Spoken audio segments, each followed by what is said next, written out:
کیا آپ کو معلوم ہے کہ جو ایئر انڈیا ہے انہوں نے حال ہی میں ایک آرڈر پلیس کیا ہے جو ایئر بس ہے اس کو 250 پلینز کا، اور اس کے ساتھ ساتھ بوئنگ کو 220 پلینز کا.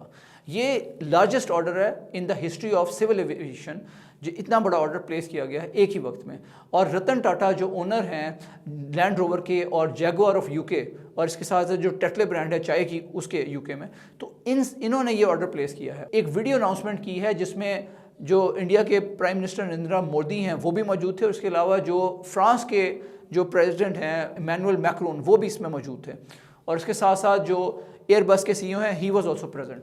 سو they made a video announcement that this is what we are going to do. So this is the largest order in the history of civil aviation. آپ کو آئیڈیا ہونا چاہیے کہ انڈیا کہاں جا رہا ہے. اس کا جو ٹوٹل اماؤنٹ ہے یہ tens of millions of pounds کی ڈیل ہے جو یہ ہوئی ہے. So it's a huge amount. اس کے برعکس اگر ہم پاکستان کے حالات دیکھیں تو ہم $1 بلین کے لیے آئی ایم ایف کی منتیں کر رہے ہیں. So the situation is very dire right now in Pakistan. کچھ ہی دنوں میں آئی ایم ایف کی طرف سے جو وفد آیا ہوا تھا پاکستان میں 10 دن کے لیے موجود رہا، اور پاکستان کی گورنمنٹ نے ان کے ساتھ مذاکرات کیے. ہاؤ ایور جو اسٹاف لیول ایگریمنٹ ہے جو پری ریکوزٹ ہوتا ہے فنڈنگ ریلیز کرنے کے لیے وہ نہیں ہو سکا، اور آئی ایم ایف نے کہا کہ ہماری شرائط پر پہلے عمل کیا جائے، which is now being done right now by the government in Pakistan. کہ یہاں پہ جو آئی ایم ایف کی شرائط ہیں ان پہ 23 سے عمل کرا رہے ہیں، جس کے نتیجے میں آپ نے دیکھا ہے کہ پچھلے ایک ویک میں پیٹرول کی پرائس بڑھا دی گئی ہے، اس کے ساتھ ساتھ بجلی اور گیس کی پرائس بھی بڑھا دی گئی ہے. سو یہ چیزیں ہیں جو بڑی تیزی سے ہو رہی ہیں، اور یہ عوامل آگے بڑھتے جائیں گے. اب ہم دیکھ رہے ہیں کہ ٹیکسز بھی بڑھائے جا رہے ہیں. یہ سارا کچھ کیا جا رہا ہے آئی ایم ایف کی شرائط کو میٹ کرنے کے لیے، تاکہ نہ صرف آئی ایم ایف سے کچھ لونز حاصل کیے جا سکیں، بلکہ جو ہمارے دوست ممالک ہیں انہوں نے بھی یہ شرط عائد کی تھی کہ آئی ایم ایف کے ساتھ پہلے آپ کریں مذاکرات، ان کی کنڈیشنز مانیں، پھر ہم آپ کو مزید قرضے ادا کریں گے. سو this is the situation in Pakistan. ایسے حالات میں کوئی بھی ایڈوائس کوئی بندہ دیتا ہے تو اس کو ہمیں ویلکم کرنا چاہیے. تو عارف حبیب صاحب جو مشہور صنعت کار ہیں انہوں نے اس سلسلے میں بڑی اچھی ایڈوائس دی ہے کہ کراچی میں ایک آئی لینڈ ہے جس کو بنڈل آئی لینڈ کہتے ہیں، اور یہ قدرتی ذخائر سے مالا مال ہے. گورنمنٹ کو کسی باہر کی جو ہمارے دوست ممالک ہیں ان کی گورنمنٹ سے ایسی ڈیل کرنی چاہیے جس کے تحت اس کو ڈیولپ کرنے کا پروگرام بنانا چاہیے، تاکہ اس کو ٹورسٹ کے لیے ایک ٹورسٹ ڈیسٹینیشن میں کنورٹ کیا جائے. اس میں اس کی جو مالیت ہے اور جو کوئی اس کی ویلیویشن ہے وہ اوور $25 بلین ہے اس بنڈل آئی لینڈ کی.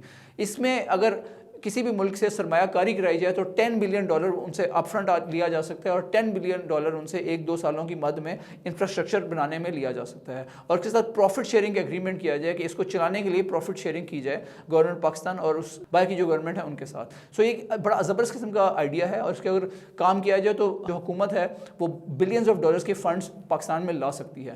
اگر کوئی بھی صنعت لگائی جائے تو اس کے لیے اپ فرنٹ انویسٹمنٹ چاہیے ہوتی ہے، وہ انویسٹمنٹ ہمارے پاس موجود نہیں ہے. So I think this is a very good idea to implement in Pakistan right now. اس کے ساتھ ساتھ ہمیں انفارمیشن ٹیکنالوجی کو آئی ٹی کو کافی زیادہ پینلائز کرتے ہیں، جو ٹیکسز ان کے اوپر لگائے گئے ہیں، جو سبسڈیز ختم کر دی گئی ہیں.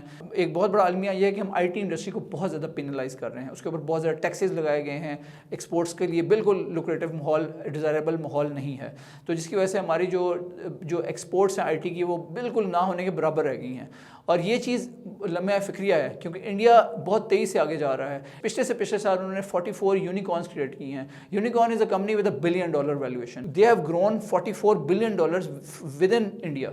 So that is staggering amount that this is what they are doing currently. تو یہ چیزیں ہمیں دیکھنی چاہیے. ہمیں اپنے آئی ٹی کے لیے ماحول سازگار بنانا چاہیے تاکہ اس کے اوپر انویسٹمنٹ کی جائے اور اس سے اچھے ریٹرنز لیے جا سکیں. آپ جانتے ہیں کہ آئی ٹی میں اگر ایک کمپنی اچھی کریٹ کر دیں آپ، یونیکارن جو $1 بلین لے کے آ سکتی ہے، ایک بندہ یہ کام کر سکتا ہے. آپ کو ماحول سازگار کرنے کی ضرورت ہے، ادروائز پاکستان میں ٹیلنٹ کی کمی نہیں ہے.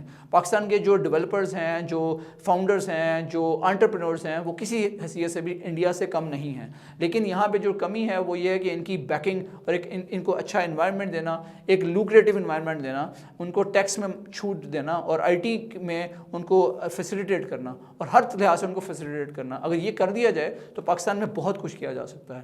ایک شعر میں اگر میں پاکستان کے جو کرنٹ حالات ان کو بیان کروں تو میں اس طرح کہہ سکتا ہوں کہ میرے ہاتھ میں تیرے نام کی جو لکیر تھی مٹتی چلی گئی، میرے چار اگر میرے درد کی وضاحتوں میں لگے رہے. In order to conclude, we really need to work hard as a nation. حالات بہت خراب ہیں. We have to work really hard now. The time is upon us. It's the time that we wake up and we work hard. اور جو ہماری government ہے وہ بھی اپنی پرائرٹیز چینج کرے، آئی ٹی کو فیسیلیٹیٹ کرے، ریئل اسٹیٹ سے بینیفٹ اٹھائے، اور جو لوگ ان کو ریکمینڈ کر رہے ہیں، جو اچھی ان کو سفارشات دے رہے ہیں، جو ان کو اچھے آئیڈیاز دے رہے ہیں، ان کو امپلیمنٹ کیا جائے. So I think we can turn around the situation. I am quite optimistic about it. Thank you.